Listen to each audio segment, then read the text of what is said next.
Hello students, welcome to success wings. आज हम application layer के बारे में स्टडी करेंगे। इसका फंक्शन क्या है, तो आज हम ये सब स्टडी करने वाले हैं। स्टार्ट करते हैं। एप्लीकेशन लेयर ये क्या है? टॉप मोस्ट लेयर है ओएसआई मॉडल की। इसमें क्या है? एक यूजर डायरेक्टली इंटरेक्ट करता है अनदर यूजर से via some application, right? Now जैसे यहाँ पर ये पर्सन है, ठीक है, ये इससे कनेक्ट हो रहा है। किसकी हेल्प से? जो वेरियस हमारे पास प्रोटोकॉल्स है ना, उनकी हेल्प से।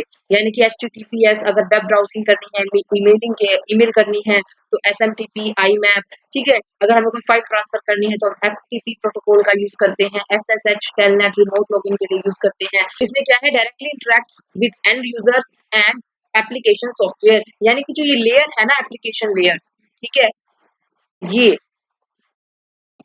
ये डायरेक्टली इंटरेक्ट करती है यूजर से, ठीक है, किसकी हेल्प से? Application software. तो ये इसके अंदर वेरियस वेरियस प्रोटोकॉल्स भी हम आगे देखेंगे क्या क्या होते हैं, जो बहुत इंपॉर्टेंट है आपके एग्जाम्स के लिए।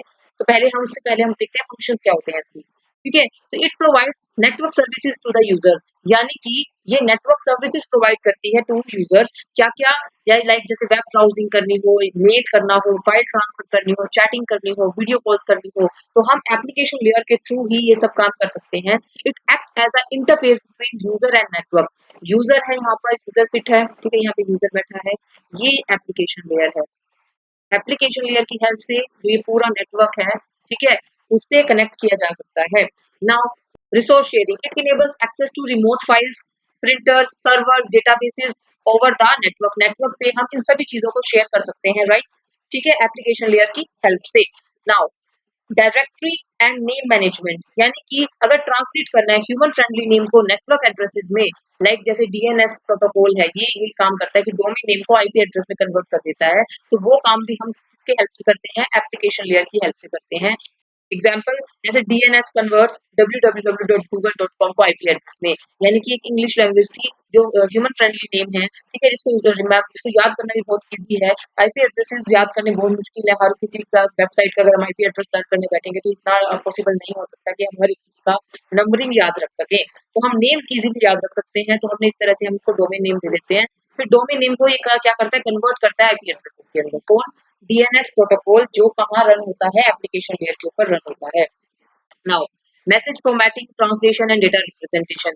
It ensures कि data is properly formatted for exchange. कि डेटा का प्रॉपर फॉर्मेट वही होना चाहिए जो यूजर उसको दिखना चाहता है। सपोज जैसे मैंने नेम एंटर किया था हेलो, एक यूजर ने ये सेंड किया, ठीक है, यहाँ पे सेंडर है, इधर ये रिसीवर है। तो रिसीवर को इसी फॉर्मेट में डेटा मिलना चाहिए, यानी हेलो ही लिखा मिलना चाहिए। उसको बिट्स फॉर्म में अगर मिलेगा, ठीक है, तो वो कैसे रीड करेगा? इस डेटा को इंक्रिप्टेड फॉर्म में मिलेगा, वो भी रीड नहीं कर सकता। तो वो क्या है? प्रॉपर जिस फॉर्मेट में आया है उसी फॉर्मेट में उसकी फॉर्मेटिंग वही होनी चाहिए, ठीक है। तो वो काम क्या होता है? वो एप्लीकेशन लेयर का होता है। नेटवर्क वर्चुअल टर्मिनल, ये क्या होता है? It provide standard interface for remote login करना हो तो हम इसको यूज करते हैं, जैसे टेलनेट और SSH ये प्रोटोकॉल्स हेल्प करते हैं, ठीक है, रिमोट लॉगिन के लिए। Allows you to access a remote computer as if you are physically there, ठीक है। इस तरह से हम किसी को कहीं और कोई डिवाइस हमारा है, ठीक है, तो हम उसको एक्सेस कर सकते हैं किसकी हेल्प से? टेलनेट और SSH की हेल्प से। Now inter process communication means कि enables communication between processes running on different machines। यानी प्रोसेसेस के बीच में अगर हमें कम्युनिकेशन करनी है तो हम किसकी हेल्प से कर सकते हैं? इंटर प्रोसेस कम्युनिकेशन, यानी कि क्लाइंट सर्वर कम्युनिकेशन, राइट?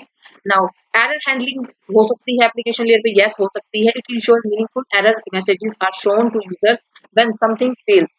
जैसे कि ये अगर हमारा 404 नॉट फाउंड, जैसे वेब ब्राउजिंग में कोई हमारा पेज नहीं ओपन हो रहा है तो हमें एरर मिलेगा 404।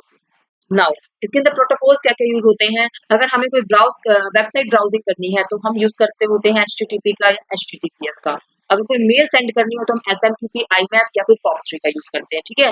अगर हमें वीडियो वॉच करनी है तो हम किसका यूज करते हैं? HTTP, HTTPS का तो यूज करते ही हैं, साथ में स्ट्रीमिंग ये भी यूज करते हैं। एक्सेसिंग रिमोट सर्वर, उसके लिए हम टेलनेट का यूज करते हैं। ट्रांसलेट करना हो डोमेन नेम को DNS का। तो ये कुछ इंपॉर्टेंट प्रोटोकॉल्स है जिसको फर्दर स्टडी करने वाले हैं अपने नेक्स्ट वीडियोस में।